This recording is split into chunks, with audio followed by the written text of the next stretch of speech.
کیا تھا۔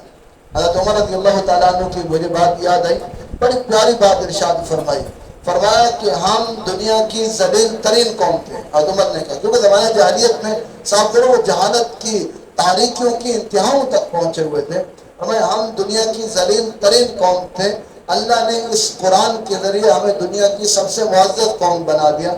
اگر ہم اس قرآن کے علاوہ کسی اور جگہ عزت چاہیں گے، کسی اور جگہ اپنا معیار چاہیں گے، اللہ ہمیں دوبارہ انہیں ذلت کی گھاٹیوں میں ڈال دے گا۔ تو ایسا ہوا جب تک ہم نے قرآن کو آگے رکھا، ہم جیسے عرض کر رہا ہوں کہ دنیا کی عزیز ترین، دنیا کی جو ہے غالب ترین قوم تھی، تو سے کچھ ڈال دیا دوبارہ ہم ذلیل ہوئے، ہم خوار ہوئے، ہم شکست خوردہ ہوئے، ہم بکھر گئے، منتشر ہو گئے، شرادہ بکھر گیا، اجتماعیت ختم ہو گئی۔ پر لیے ایک لمبی تاریخ میں انشاءاللہ مختصر عرض کرتا ہوں۔ اصل چونکہ ہمارا جو آج کا موضوع ہے وہ 14 اگست اور آزادی کے متعلق کچھ گزارشات ہیں، اس حوالے سے یہ ساری میں نے تمہید باندھی ہے۔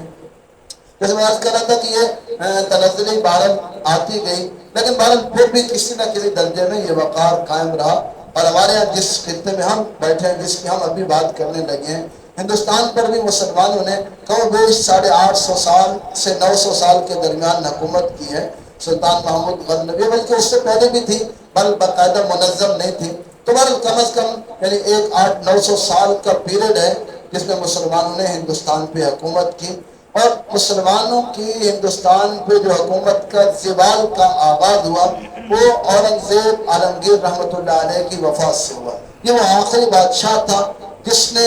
صحیح معنی میں پورے ہندوستان پہ 50 سال تک حکومت کی، اور بڑے ڈنکے کی چوٹ پہ کی، اور اس کی جو ہے سلطنت کی جو وسعت تھی اس کے بعد پھر ہندوستان کبھی اتنا وسیع نہ ہو سکا۔ بہرحال جیسے انہوں کی آنکھ بند ہوئی 1707 میں اورنگزیب عالمگیر اس دنیا سے چلے گئے، ان کے بعد ان کے جو جانشین ہیں وہ ان کے جیسے نہ ہوئے، وہ ان کے اہل ثابت نہ ہوئے، آپس میں دست و گریباں ہو گئے، بادشاہت کے لیے حکومت کے لیے بھائی لڑ پڑے، جس سے حکومت بٹ گئی، پھر کمزور ہو گئی۔ پھر اس کے بعد ہندوستان میں جو ہے انگریز آیا بطور تاجر کے اور تجارت کے لیے۔ اچھا اس سے پہلے بھی انگریز یاد رکھے موجود تھے، خود اورنگزیب کے دور میں، بلکہ انگریز جو ہے اکبر کے دور سے، جلال الدین اکبر کے دور سے انگریز ہندوستان میں آ چکے تھے، لیکن اس وقت وہ چھوٹی شکل میں تھے، محدود تھے اور تاجر تھے، اور حکومت کے بالکل زیر اس میں تھے، اور اورنگزیب نے خاص طور پہ ان کو دبا کے بھی رکھا تھا، ان سے ٹیکس وغیرہ ساری ایک ترتیب تھی۔ جیسے یہ فوت ہو گیا، جیسے عرض کیا اس کے بچے پیچھے ایسے اہل ثابت نہ ہوئے، تو انگریز کھل کر کے آ گئے، تجارت بڑھا دی، اور پھر حکومت کے اندر مداخلت۔ پر یہ ایک لمبی کہانی ہے، اس کو میں نہیں بیان سکتا، آپ اگر پڑھنا چاہیں تو ایک میں مشورہ بھی دوں گا۔ مولانا حسین احمد مدنی رحمۃ اللہ علیہ جو دارالعلوم دیوبند کے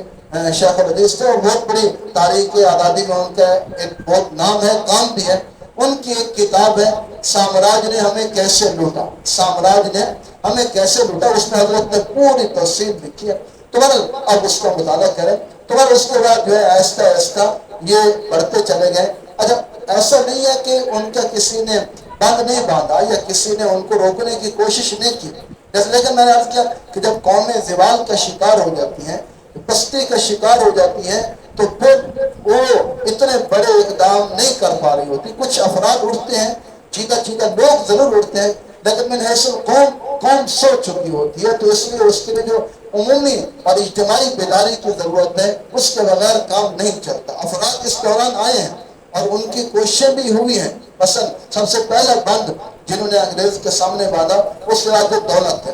اور انہوں نے بڑی کوشش کی، اور جنگیں بھی ہوئی ان کی انگریز سے، اور جنگ پلاسی جو آخری جنگ ہوئی ان کی 1757 میں بڑی خونریز جنگ ہوئی، اور قریب تھا کہ وہ ہندوستان سے پورے ہندوستان سے انگریزوں کو نکال پھینکتے، لیکن اپنوں کی غداری، میر جعفر انہی کے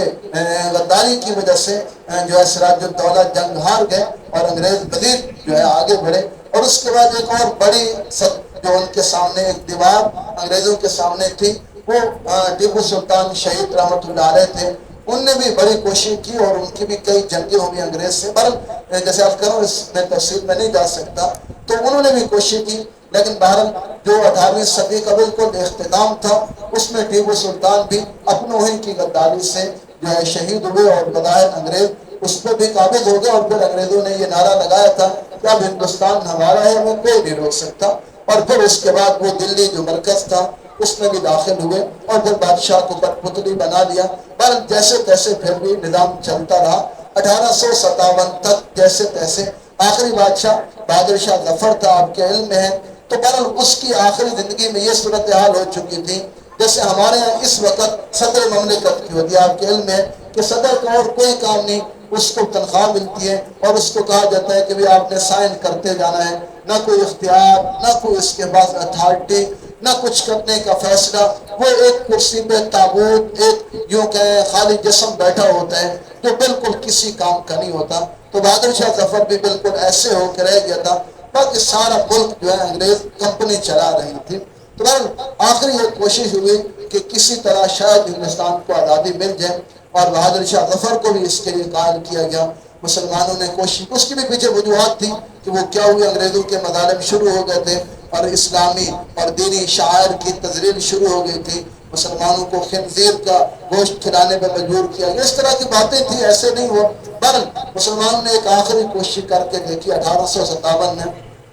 اور جنگ آزادی لڑی گئی اور اس میں بھی جیسے میں نے کہ بہت بہادری سے اور جاں بازی سے مسلمان لڑے اور بعض مارکوں میں، بعض علاقوں میں انگریز کو شکست بھی دے چکے تھے۔ لیکن بہرحال جیسے عرض کیا کہ اپنوں کی بے وفائی اور غداری کی وجہ سے اکثر ہم نے مار کھائی۔ وہاں بھی ایسے لوگ اس وقت موجود تھے جو آج ہمارے بڑے عظیم لیڈر رہنما مانے جاتے ہیں اور جن کو آج ہم سلوٹ مار رہے ہیں، جن کو اپنے ہم محسن سمجھ رہے ہیں، حالانکہ وہ غدار تھے، وہ انگریز کے ساتھ تھے، انگریز کو گھوڑے فراہم کرنے والے تھے، انگریز کو فوج فراہم کرنے والے تھے، انگریزی فوجی جو زخمی ہونے والے تھے ان کو پناہ دینے والے تھے، مسلمانوں کو غدار، نمک حرام، فسادی کہنے والے تھے۔ شاید آپ میرے مراد سمجھ گئے ہوں، سر سید احمد خان جو اللہ معاف کرے، بہرحال ہم تو اس کو پتہ نہیں کیا کیا سمجھ بیٹھے، حالانکہ وہ ایسا آدمی تھا۔ یہ تو ایک نام ہے، اس جیسے اور بھی کئی نام تھے۔ تو وہ بھی ناکام ہوئی بظاہر اور مسلمانوں کو بہت زیادہ نقصان ہوا۔ انگریزوں نے جب پورا اقتدار حاصل کر لیا تو بہت سے مسلمانوں کو جو ہے ان نے ظلم کر کے مارا۔